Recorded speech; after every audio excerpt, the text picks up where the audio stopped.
आज मैं जो आपको कहानी सुनाने जा रही हूँ वह बहुत ही इमोशनल भावुक है। इस कहानी में एक 8 साल के बच्चे की दर्द भरी दास्तां है। कहानी बहुत ही खूबसूरत और दिल को छू लेने वाली है। तो चलिए सुनते हैं पूरी कहानी। सर्दियों की एक ठिठुरती शाम थी। डीएसपी विक्रम सिंह अपनी गाड़ी में बैठकर किसी महत्वपूर्ण बैठक के लिए जा रहे थे। सड़कों पर हल्की भीड़ थी और गाड़ी धीरे धीरे ट्रैफिक में आगे बढ़ रही थी। तभी एक छोटा सा बच्चा फटे पुराने कपड़े पहने नंगे पैर उनकी गाड़ी के पास आकर भीख मांगने लगा। विक्रम ने बच्चे की आवाज सुनी, साहब कुछ पैसे दे दो, 2 दिन से भूखा हूं। बच्चे की आवाज में कुछ ऐसा था जिसने विक्रम के दिल को झकझोर दिया। उन्होंने तुरंत गाड़ी का शीशा नीचे किया और जेब से कुछ पैसे निकालने ही वाले थे कि तभी बच्चे ने विक्रम की आंखों में देखा और चौंकते हुए कहा, आप तो मेरे पिता हो। विक्रम के हाथ कांप गए।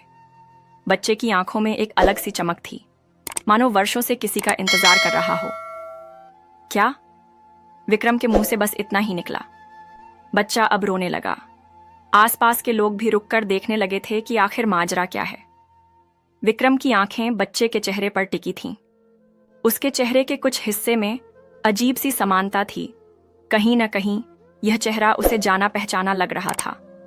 मेरा नाम सूरज है। मेरी माँ ने बताया था कि मेरे पिता पुलिस में है, पर उन्होंने हमें छोड़ दिया था। विक्रम के दिमाग में एक झटका सा लगा। कुछ पुरानी यादें धुंधली होकर सामने आने लगीं। कोई था जिसे वह पीछे छोड़ चुके थे, एक अतीत जिसे उन्होंने भुला दिया था। डीएसपी विक्रम सिंह का दिल तेजी से धड़कने लगा। उनके हाथ कांप रहे थे। आंखों में बीते वर्षों की परछाइयां तैरने लगीं। गाड़ी के अंदर बैठे बैठे उनका पूरा अतीत मानो आंखों के सामने आ खड़ा हुआ। कौन हो तुम? ये सब किसने बताया? विक्रम ने मुश्किल से शब्द निकाले। बच्चे की आंखों में आंसू थे, पर उन आंसुओं के पीछे उम्मीद की एक रोशनी भी थी। उसने कांपती आवाज में कहा, माँ ने बताया था, माँ ने कहा था कि मेरे पापा बहुत बड़े अफसर हैं। वो हमें छोड़कर चले गए थे। माँ ने कहा था कि एक दिन वो जरूर आएंगे, पर माँ अब नहीं रही। माँ अब नहीं रही। विक्रम के चेहरे पर जैसे बिजली गिरी। बच्चे की आंखों में आंसू भर आए। उसने अपनी छोटी छोटी उंगलियों से अपनी फटी हुई शर्ट के कोने को पकड़ लिया। हाँ, माँ बीमार थी, बहुत दिनों से भूखी थी। उसने कहा था कि पापा आएंगे, हमें ले जाएंगे, लेकिन वो नहीं आई। फिर एक दिन माँ सो गईं और फिर कभी नहीं उठीं। यह सुनते ही विक्रम का दिल एक अजीब दर्द से भर गया, जैसे किसी ने छाती में चाकू घोंप दिया हो। भीड़ अब और बढ़ चुकी थी। लोग खड़े होकर देखने लगे थे कि आखिर यह क्या हो रहा है। तेरी माँ कौन थी?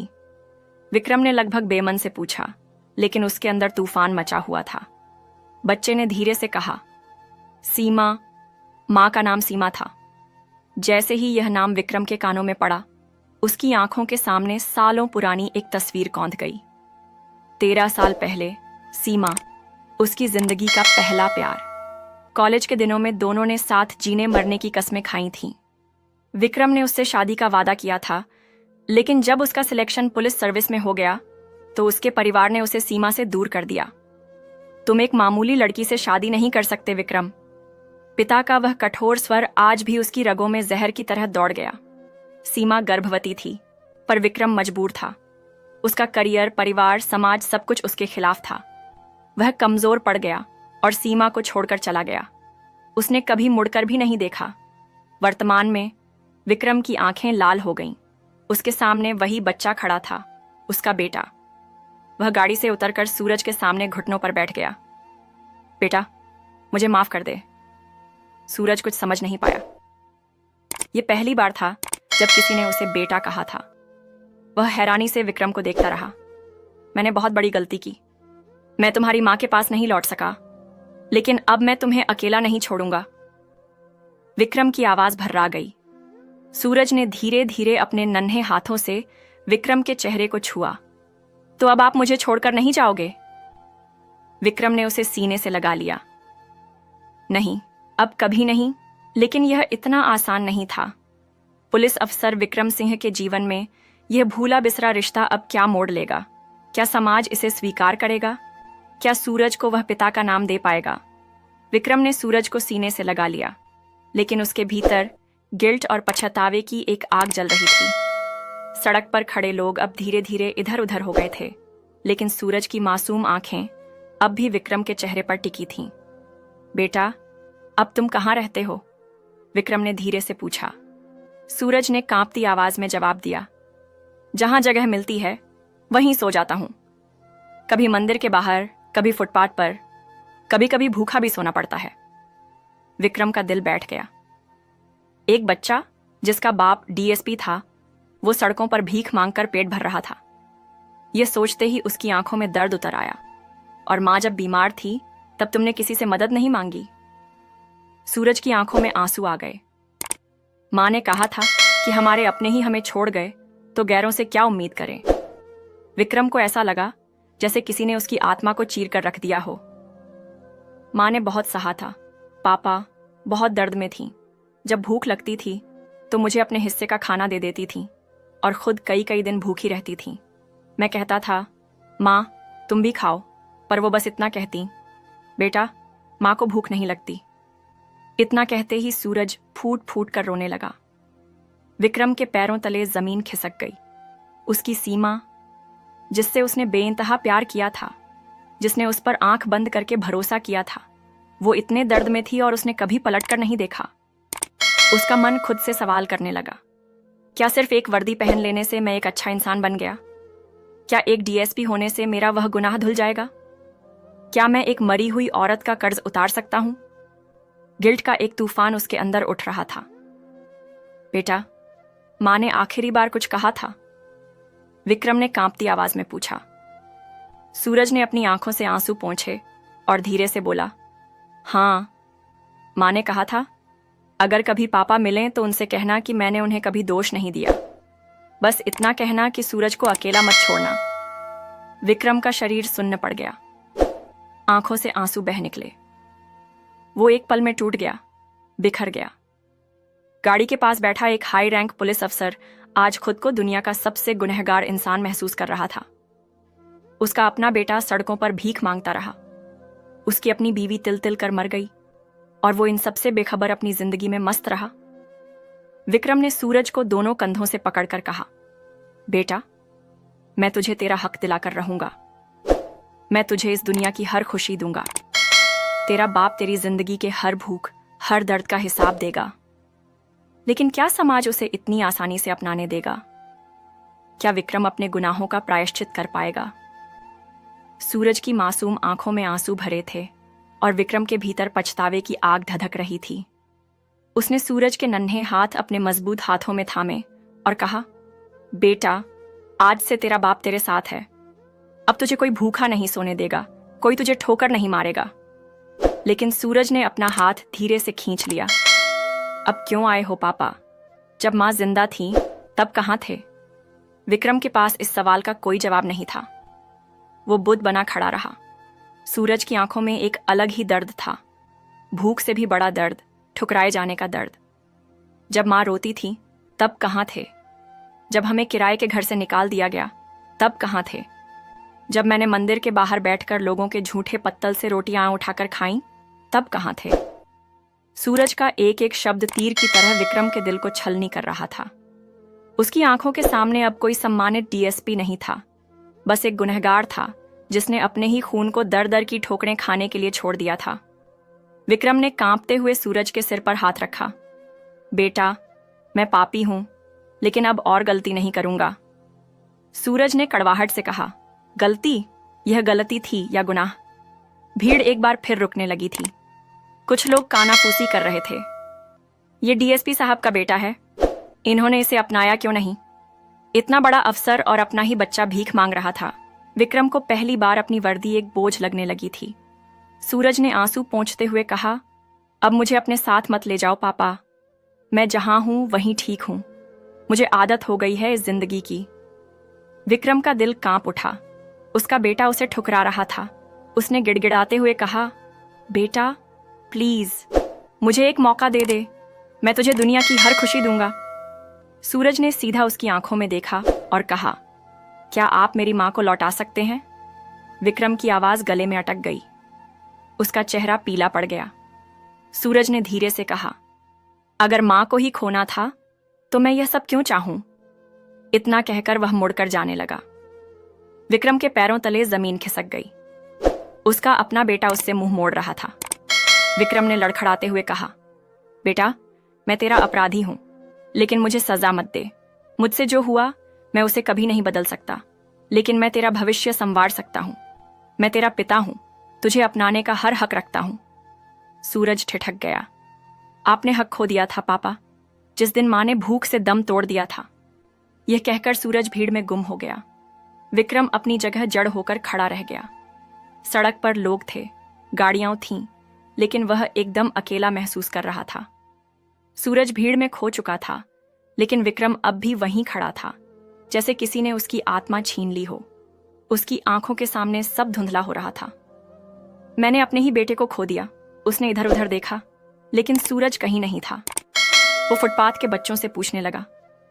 एक लड़का था, यही उम्र का, नंगे पैर, फटे कपड़े पहने। उसने कहाँ गया? बच्चों ने डरकर सिर हिला दिया। किसी को कुछ नहीं पता था। विक्रम को महसूस हुआ कि उसने सूरज को इतनी बार छोड़ दिया कि अब सूरज भी उसे छोड़ चुका था। रात गहरी हो चुकी थी। विक्रम घर पहुंचा, लेकिन घर अब घर नहीं लग रहा था। उसकी अलमारी में कई मेडल, ट्रॉफियां रखी थीं। उसने उन्हें घूरा और खुद से सवाल किया, इन सब से क्या मिला? अगर मेरा अपना बच्चा मुझे ठुकरा चुका है, तो मैं कौन सा सम्मान लेकर घूम रहा हूं? वो कमरे में पड़ा सीमा की पुरानी तस्वीर खोजने लगा, जो उसने कभी छिपा कर रखी थी। जैसे ही उसे तस्वीर मिली, उसकी आंखों से आंसू गिरने लगे। सीमा, मुझे माफ कर दो। मैंने तुम्हें भी खो दिया और अपने बेटे को भी। तभी उसके फोन की घंटी बजी। साहब, फुटपाथ पर एक लड़का बेहोश पड़ा है। बहुत कमजोर लग रहा है, शायद भूख से। विक्रम के दिल की धड़कन तेज हो गई। सूरज? हाँ साहब, वही लड़का जो आपके साथ था। विक्रम फोन हाथ में पकड़े बिना देर किए बाहर निकला और जीप दौड़ा दी। जब विक्रम वहां पहुंचा तो देखा सूरज ठंड में सिकुड़ा हुआ बेहोश पड़ा था। उसके शरीर पर सिर्फ एक पतली शर्ट थी और चेहरा सफेद पड़ चुका था। विक्रम ने उसे गोद में उठाया और उसकी नब्ज टटोलने लगा। सूरज, बेटा, आंखें खोल। लेकिन सूरज बिल्कुल स्थिर था। भीड़ इकट्ठा हो चुकी थी। किसी ने कहा, साहब, इसे अस्पताल ले जाइए, जल्दी। विक्रम ने बिना समय गंवाए सूरज को गाड़ी में रखा और अस्पताल की ओर दौड़ा। रास्ते भर सूरज की ठंडी हथेलियां उसके हाथों में थी। विक्रम का दिल बुरी तरह धड़क रहा था। अगर इसे कुछ हो गया तो? अगर यह मुझे हमेशा के लिए छोड़कर चला गया तो? उसकी आंखों से आंसू बह निकले। भगवान, मेरी कोई भी सजा मंजूर है, लेकिन मेरे बेटे को बचा लो। गाड़ी अस्पताल के दरवाजे पर रुकी। विक्रम सूरज को गोद में उठाए दौड़ा। डॉक्टर, इसे बचा लीजिए। डॉक्टरों ने स्ट्रेचर मंगवाया और सूरज को अंदर ले गए। विक्रम वहीं दरवाजे के बाहर गिर पड़ा। अगर सूरज मुझे हमेशा के लिए छोड़कर चला गया तो मैं कभी खुद को माफ नहीं कर पाऊंगा। ऑपरेशन थिएटर की लाल बत्ती जल चुकी थी। विक्रम दरवाजे के बाहर बेसुध बैठा था। हाथ कांप रहे थे, आंखों से आंसू थम नहीं रहे थे। अंदर डॉक्टर उसकी जिंदगी की सबसे बड़ी परीक्षा ले रहे थे, उसके बेटे की जिंदगी और मौत की लड़ाई। हर गुजरता सेकंड विक्रम के लिए 1 साल जैसा लग रहा था। उसके कानों में सूरज के शब्द गूंज रहे थे, जब मां भूखी थी तब आप कहाँ थे? जब मैं भीख मांग रहा था तब आप कहाँ थे? विक्रम का मन चीख उठा, मैं गुनहगार हूं, लेकिन भगवान, मेरे बेटे को मत छीनो। अचानक ऑपरेशन थिएटर का दरवाजा खुला। डॉक्टर बाहर आए। विक्रम लपक कर खड़ा हो गया। डॉक्टर, मेरा बेटा कैसा है? डॉक्टर ने गहरी सांस ली और कहा, बहुत देर से भूखा था, शरीर बहुत कमजोर है, हालत नाजुक है, हम पूरी कोशिश कर रहे हैं। डॉक्टर, उसे बचा लीजिए, मेरी जान ले लीजिए, लेकिन उसे बचा लीजिए। विक्रम डॉक्टर के हाथ जोड़कर गिड़गिड़ाने लगा। डॉक्टर बिना कुछ कहे चले गए। विक्रम दीवार से टिककर बैठ गया। अगर सूरज को कुछ हो गया तो मैं कैसे जीऊंगा? घंटों बाद नर्स बाहर आई। मरीज को होश आ गया है, लेकिन बहुत कमजोर है। विक्रम ने बिना समय गंवाए कमरे की तरफ भागा। कमरे में सूरज सफेद चादर के नीचे पड़ा था। चेहरा पीला पड़ चुका था, आंखें आधी खुली थीं। विक्रम ने उसका हाथ पकड़ा। बेटा, पापा आ गए, अब कुछ नहीं होगा, सूरज ने कमजोर आवाज में कहा। अब क्यों आए हो पापा? विक्रम की आंखों से आंसू गिरने लगे। बेटा, मुझे माफ कर दे, मैं बहुत बड़ा गुनहगार हूँ, सूरज ने धीरे से कहा। माँ कहती थी कि पापा एक दिन आएंगे, लेकिन उन्होंने बहुत देर कर दी। विक्रम का कलेजा फट गया। बेटा, मैं तुझे अपना नाम दूंगा, तुझे इस दुनिया की सबसे अच्छी जिंदगी दूंगा। सूरज ने आंखें बंद कर लीं। मुझे नाम नहीं चाहिए पापा, मुझे मेरी माँ चाहिए। यह सुनते ही विक्रम जमीन पर गिर पड़ा। भगवान, मुझे सजा दो, लेकिन मेरे बेटे को मत ले जाओ। कमरे में सन्नाटा छा गया। सूरज की सांसें धीमी हो रही थीं। सूरज की सांसें कमजोर पड़ती जा रही थीं। उसके छोटे छोटे हाथ बेजान हो रहे थे। विक्रम उसके सिर पर हाथ रखे बैठा था, लेकिन उसकी आंखों में अब सिर्फ डर था। डर अपने ही बेटे को हमेशा के लिए खो देने का।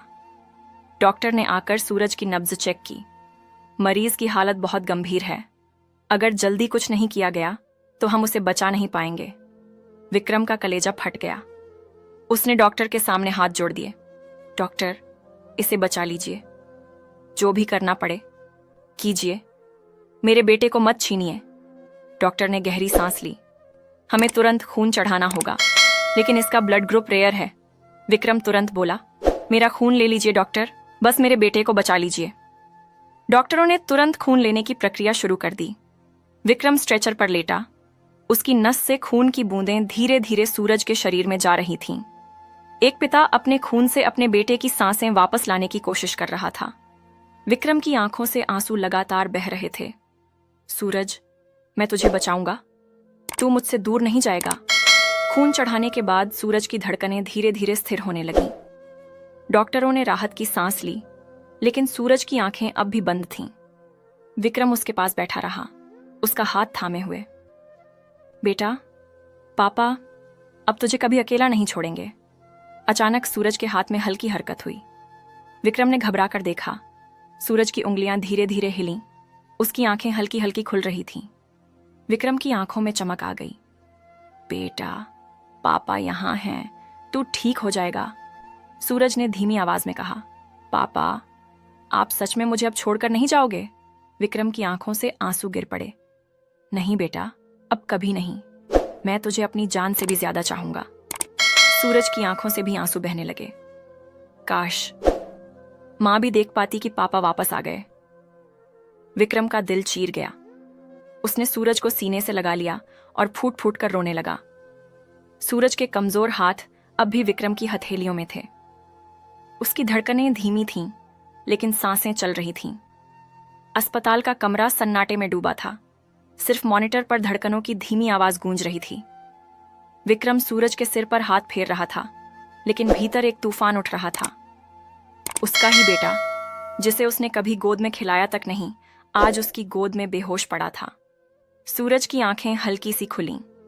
उसने विक्रम को देखा और कमजोर आवाज में बोला, पापा, मैं ठीक हो जाऊंगा ना? विक्रम का गला भर आया। उसने सूरज के सिर पर प्यार से हाथ फेरा। हाँ बेटा, तू बिल्कुल ठीक हो जाएगा। पापा, अब तुझे कभी अकेला नहीं छोड़ेंगे। सूरज की आंखों में आंसू आ गए। पापा, माँ ने कहा था कि जब भी तकलीफ में रहो तो भगवान से मांग लो, पर मैंने तो सिर्फ माँ को मांगा था, भगवान ने मेरी नहीं सुनी। विक्रम का दिल चीर गया। बेटा, मैं भगवान से तुझे मांग रहा हूं, मेरी सुन लेगा ना? सूरज ने हल्की सी मुस्कान दी। पता नहीं पापा, भगवान भी उन्हीं की सुनते हैं जिनके पास कोई अपना होता है। विक्रम की आंखों से आंसू छलक पड़े। उसने सूरज का हाथ कसकर पकड़ लिया। बेटा, अब तू अकेला नहीं है, तेरा पापा तेरे साथ है, हमेशा के लिए। लेकिन तभी डॉक्टर अंदर आए। उनके चेहरे पर चिंता थी। हमें अभी और टेस्ट करने होंगे, बच्चा बहुत कमजोर है, अगर शरीर ने खून स्वीकार नहीं किया तो खतरा बढ़ सकता है। विक्रम घबरा गया। डॉक्टर, कुछ भी कर लीजिए, मेरे बेटे को बचा लीजिए। डॉक्टर सिर झुकाकर बोले, हम पूरी कोशिश कर रहे हैं, लेकिन आपको हिम्मत रखनी होगी। विक्रम ने सूरज के सिर पर हाथ रखा। बेटा, हिम्मत रखना, पापा तुझे अपनी जान देकर भी बचा लेंगे। सूरज ने हल्के से मुस्कुराकर आंखें बंद कर लीं। सूरज की आंखें धीरे धीरे बंद हो रही थीं।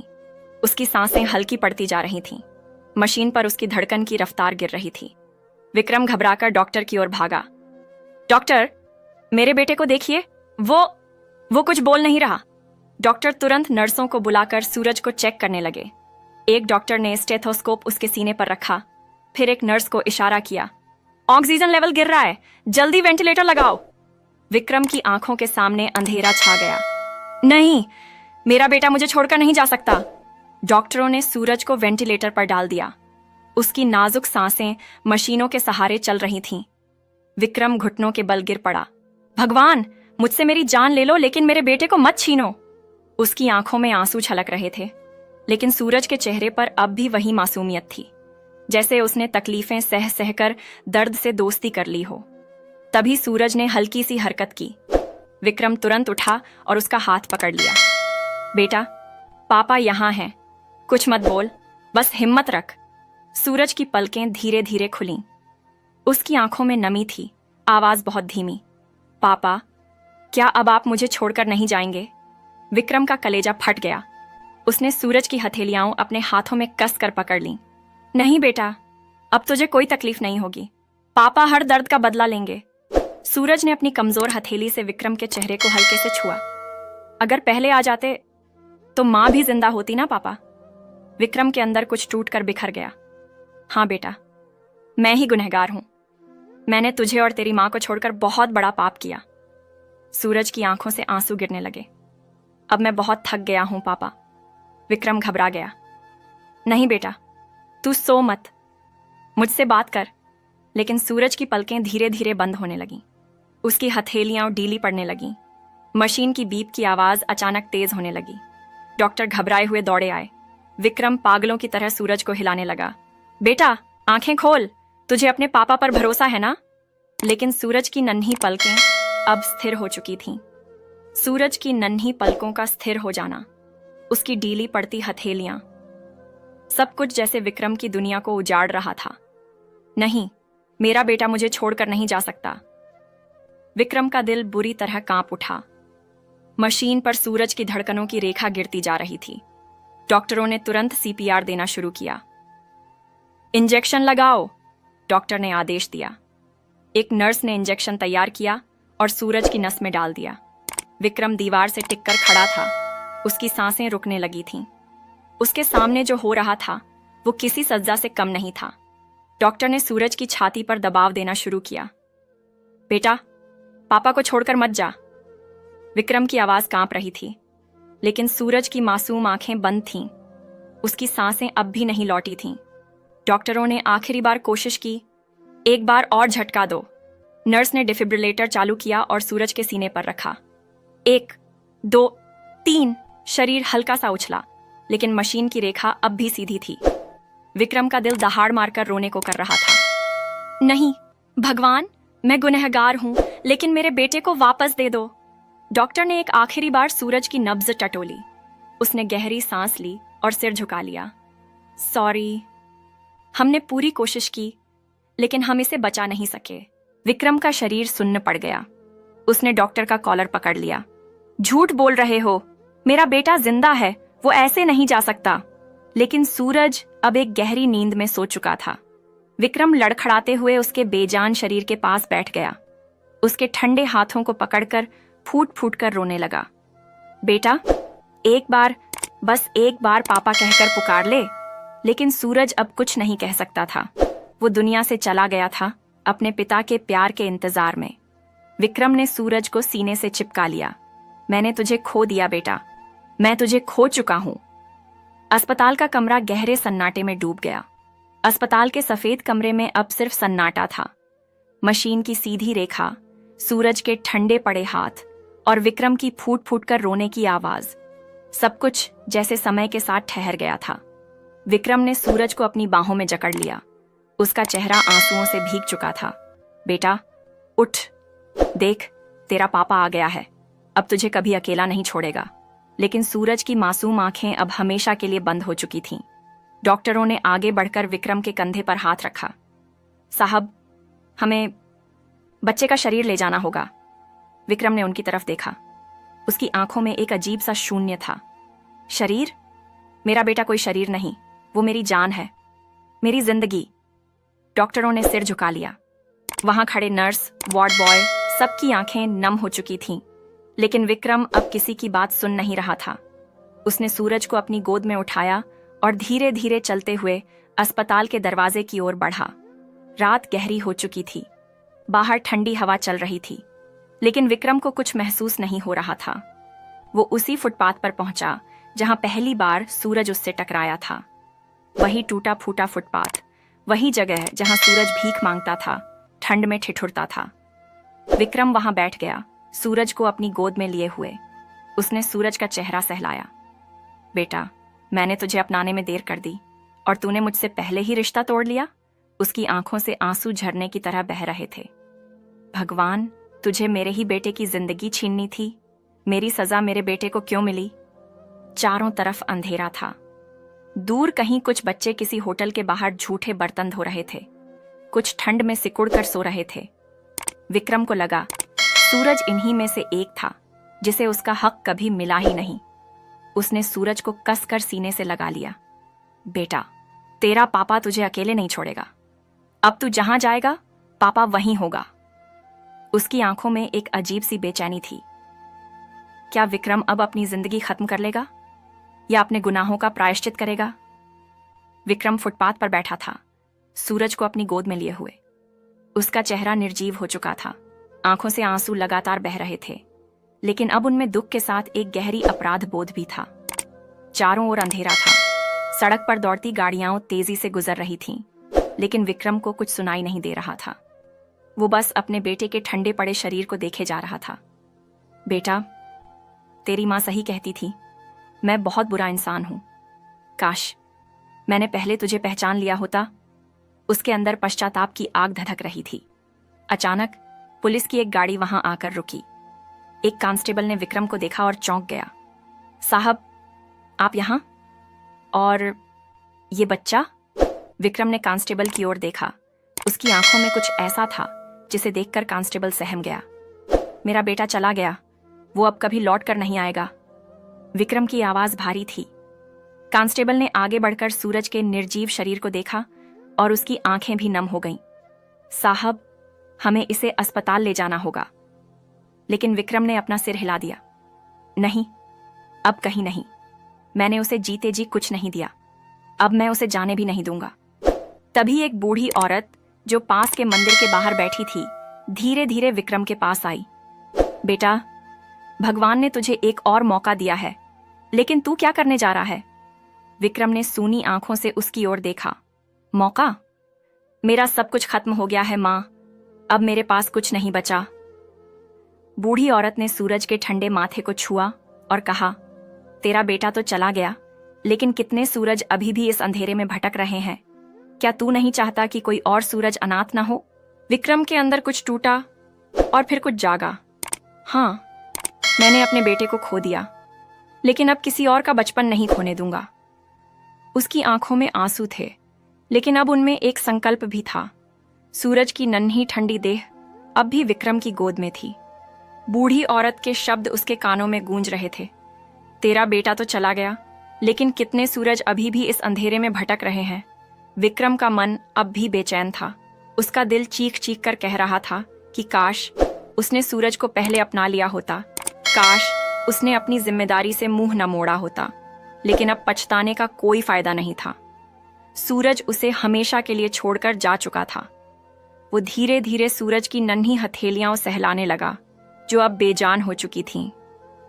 बेटा, पापा तुझे बचा नहीं सका, लेकिन अब किसी और मासूम को इस अंधेरे में खोने नहीं देगा। उसने कांस्टेबल की ओर देखा। तैयारी करो, मैं अपने बेटे का अंतिम संस्कार खुद करूंगा, लेकिन इसके बाद मैं वो करूंगा जिससे मेरा बेटा मुझ पर गर्व कर सके। कांस्टेबल ने आंखें पोंछी और धीरे से सिर हिलाया।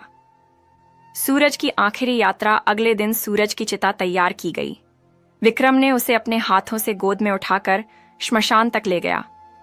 उसकी आंखें लाल थीं, लेकिन अब उनमें आंसू नहीं, बल्कि एक अटूट संकल्प था। जब चिता जलने लगी तो विक्रम ने सूरज की यादों को दिल में समेटते हुए कहा, तू चला गया, लेकिन तेरा नाम हमेशा जिंदा रहेगा सूरज। अब कोई और बच्चा भीख नहीं मांगेगा, फुटपाथ पर नहीं सोएगा। अब तेरा पापा उन सबका भी पापा बनेगा। उस दिन के बाद विक्रम ने अपनी पुलिस की नौकरी छोड़ दी। उसने अपने सारे पैसे निकालकर बेसहारा बच्चों के लिए एक अनाथालय बनवाने का फैसला किया। सूरज बाल सदन उस अनाथालय का नाम था जो विक्रम ने अपने बेटे की याद में खोला। अब हर बेसहारा बच्चे को वहां छत मिलती, खाना मिलता, प्यार मिलता और सबसे जरूरी एक पिता का सहारा मिलता। सालों बीत गए, लेकिन सूरज की यादें अब भी विक्रम के दिल में जिंदा थीं। उसने अपने गुनाहों का प्रायश्चित किया, हर बेसहारा बच्चे के लिए एक पिता बना, लेकिन उसके दिल के एक कोने में अब भी वही दर्द था, अपने ही बेटे को खो देने का दर्द। उस दिन के बाद विक्रम ने कभी वर्दी नहीं पहनी। उसकी असली पहचान अब एक पुलिस अधिकारी की नहीं, बल्कि उन अनाथ बच्चों के पिता की थी जिन्हें उसने सूरज बाल सदन में आसरा दिया था। रात का समय था। विक्रम अनाथालय के एक छोटे से कमरे में बैठा था। दीवारों पर बच्चों की तस्वीरें लगी थीं, हंसते खेलते, नाचते, पढ़ते हुए। लेकिन उन्हीं तस्वीरों के बीच एक कोने में सूरज की तस्वीर भी थी, जिसे विक्रम रोज घंटों तक निहारता था। उसकी आंखों में नमी थी। उसने सूरज की तस्वीर को अपनी हथेलियों में लेकर धीरे से कहा, बेटा, मैंने कोशिश की कि कोई और सूरज भूखा न सोए, कोई और बच्चा अपने पिता की राह न देखे, लेकिन मैं तुझे वापस नहीं ला सका। उसकी आवाज भर्रा गई। काश मैंने पहले तुझे पहचान लिया होता, काश मैंने पहले तुझे गले से लगा लिया होता। कमरे में बस सन्नाटा था। सिर्फ एक मोमबत्ती की लौ टिमटिमा रही थी, जैसे सूरज की यादों को रोशन कर रही हो। रात गहरी हो चुकी थी। विक्रम अपनी कुर्सी पर बैठा था, सूरज की तस्वीर सीने से लगाए। उसकी आंखें धीरे धीरे बंद हो रही थीं, जैसे अब शरीर भी इस अकेलेपन से हार मान रहा हो। उसकी सांसें हल्की हो गईं और अचानक उसे लगा कोई पास खड़ा है। उसने धीरे धीरे आंखें खोली। सूरज, वही मासूम चेहरा, वही चमकती आंखें, वही हल्की मुस्कान। पापा। विक्रम की आंखों से आंसू गिर पड़े। उसने हाथ बढ़ाया, लेकिन सूरज दूर खड़ा मुस्कुरा रहा था। अब तुम अकेले नहीं हो पापा, अब मैं तुम्हें लेने आया हूं। विक्रम का दिल हल्का हो गया। उसकी आंखों से आंसू गिरते रहे, लेकिन होठों पर एक सुकून भरी मुस्कान थी। सालों बाद सूरज और विक्रम फिर से मिले, जहां दर्द, पश्चाताप और अकेलापन नहीं था, जहां सिर्फ प्यार था। दोस्तों, क्या कहना है आपको इस कहानी के बारे में? कमेंट करके जरूर बताएं। वीडियो को लाइक करें और इसी तरह की कहानियां देखने और सुनने के लिए हमारे चैनल को सब्सक्राइब करके घंटी को दबाकर ऑल पर सेट कर लीजिए, ताकि आने वाली वीडियो का नोटिफिकेशन आपके पास तुरंत पहुंचे। मिलती हूं आपसे अगली वीडियो में।